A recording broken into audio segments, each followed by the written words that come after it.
এখানে একটা জিনিস মনে রাখবেন। অ্যাডভোকেট মামুন মাহবুব একটা কথা বলেছে, central government, India to Bangladesh, Dhaka to India, মানে ঢাকা টু দিল্লি, পররাষ্ট্রনীতি বটম হচ্ছে লাইন। কিন্তু এখানে একটা কথা আছে, আমাদের পররাষ্ট্রনীতি একটু বিদঘুটে।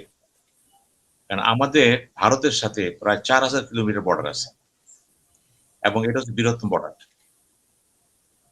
চায়নার সাথে ৩৬, খেয়াল করবেন, ৬টা বর্ডার আছে।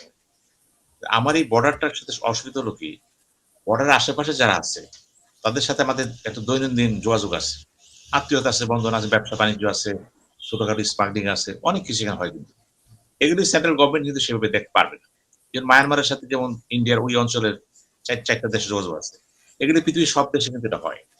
এইখানে সমস্যাটা হচ্ছে, মমতা যখন ছিল, এটাকে বলে two India policy, one with the central government, other with the adjacent countries. এই কারা এরা হচ্ছে এই কলকাতা, পশ্চিমবাংলা, ত্রিপুরা, আসাম, এই যে ৪টা ৫টা রাষ্ট্র এখানে আসছে। ওদিকে আমার দেখেন সিকিম সহ ৮টা রাষ্ট্র আছে কিন্তু উত্তর ভারতে। এখন সবাই বলে ৭টা বলে নাকি ৮টা রাষ্ট্র। এই যে ৮টা রাষ্ট্র এখানে আসছে, মাঝে আছে আমরা স্যান্ডউইচ। এখন স্যান্ডউইচ হয়ে গেছি আমরা, আমাদের তো করার কিছু নাই। আমরা এদিকে বিপদ, ওদিকে বিপদ। আমাকে ঘিরা যে আছে তার সাথে আমার সম্পর্কটা কি? কতগুলো মৌলিক সম্পর্ক কিন্তু এখন আমার নতুন প্রশ্ন দেখা দিচ্ছে। এখন আমাদের এখানে লোক যদি পালায় যায়, কোথায় যাবে? সর্বত কারণে বর্ডারিং কান্ট্রি যাবে, বার্মা তো যাবে না। আবার ভারত থেকে যদি পালায় আসতে চায়, আমাদের দেশে, এটা তো একটা ভৌগোলিক অবস্থানগত সুবিধাটা, এটা নিয়ে কিন্তু কথা বলা যাবে না। আপনি বলেছেন টু ইন্ডিয়া পলিসি, এটা কিন্তু মারাত্মক পলিসি। আমরা যদি বর্ডারিং স্টেটের সাথে ভালো সম্পর্ক রাখতে পারতাম, যেটা জিয়াউর রহমান চালু করছিল, দেখেন জিয়াউর রহমান কিন্তু অত্যন্ত কঠিনভাবে এই কাজটা করেছিল। বর্ডারিং স্টেট গুলো যদি কংগ্রেস থাকে, অসুবিধা হয়ে যায়। তাই এনটি থাকলে সুবিধা আছে আমাদের। এখন কি হলো, সব এসে বলো বিজেপি। আর বিজেপিতে একটা ডাক আছে, ইসলাম বিরোধী, মুসলমান বিরোধী, কৃষ্টি বিরোধী, ইতিহাস বিরোধী, যা খুশি তাই বলে। নাগরিকত্ব বিরোধী, মাইরা ফেলাবো, কাইটা ফেলাবো, ধরে ফেলাবো, এগুলো তো হরো বলতেছে। এটা যে শুভেন্দু বলতেছে তা না তো, এটা বলতে স্বয়ং অমিত শাহ। অমিত শাহ যা বলতেছে সে তাই বলতেছে। যেহেতু অমিত শাহর সাথে মোদির সাথে এই শুভেন্দ্রের কথাবার্তা মিল আছে, আমার কাছে কিন্তু ওই সেন্ট্রাল গভর্নমেন্টের এক্সটেনশন দিতে হচ্ছে। উনি বলতেছে বর্ডারে কি দিবে, বাঙালি থামার জন্য কুমির পাঠাবে, সাপ পাঠাবে। বলেন এই সভ্য দেশে এগুলো হয়? এগুলি বইলে বইলে তো শুভেন্দ্রকে মাথায় উঠেছে।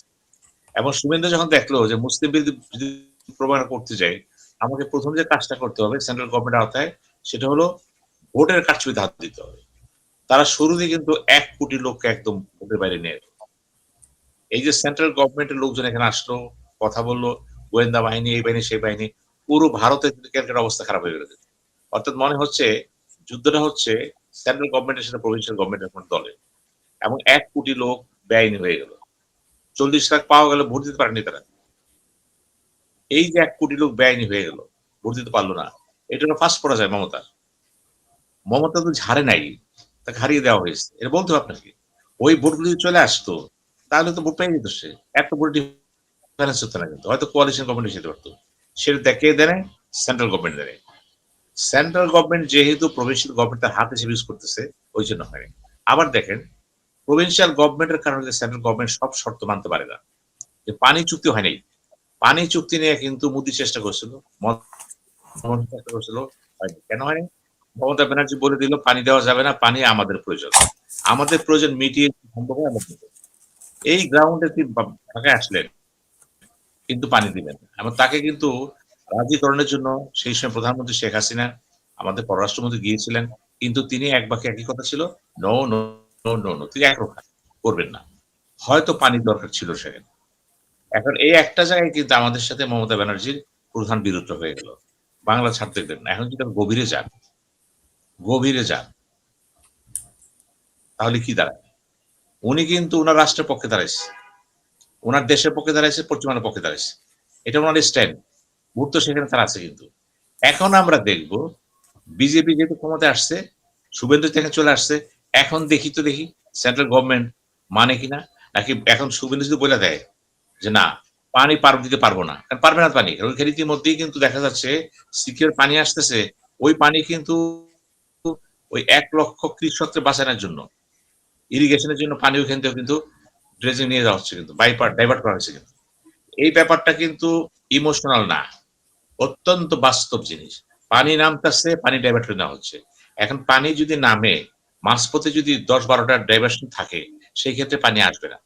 আর তারা বলতেছে, এই পানি তো আমারই। আমার কাছ থেকে আমার কাছে আসতেছে। আমার প্রয়োজন আসতেছে। এটা আমারটা সামলায়া অন্য জায়গায় যাবে। এই হুম। যুক্তি তাদের। ইন্টারন্যাশনাল লটা কি? পানি প্রবাহ ঠিক রাখতে হবে। এটা আরেকটা যুক্তি কিন্তু। অনেকগুলো অ্যাপ্রোচ কিন্তু ইন্টারন্যাশনাল লতে আছে কিন্তু। কোনটাই মানা করতে পারবেন না কিন্তু। ওই নীতি কথা ফিতি কথা কিন্তু বাদ দেন। এই নীতি কথাতে কিছুই চলে না। আপনি এখন পানি দিবেন। মমতা দেয় নাই। এখন শুভেন্দু দিবে? আমার তো মনে হয় দিবে না। এখন সে বলতেছে কি, পশ্চিম বাংলা আমরা ২ টা প্রভিন্স করে ফেলাবো।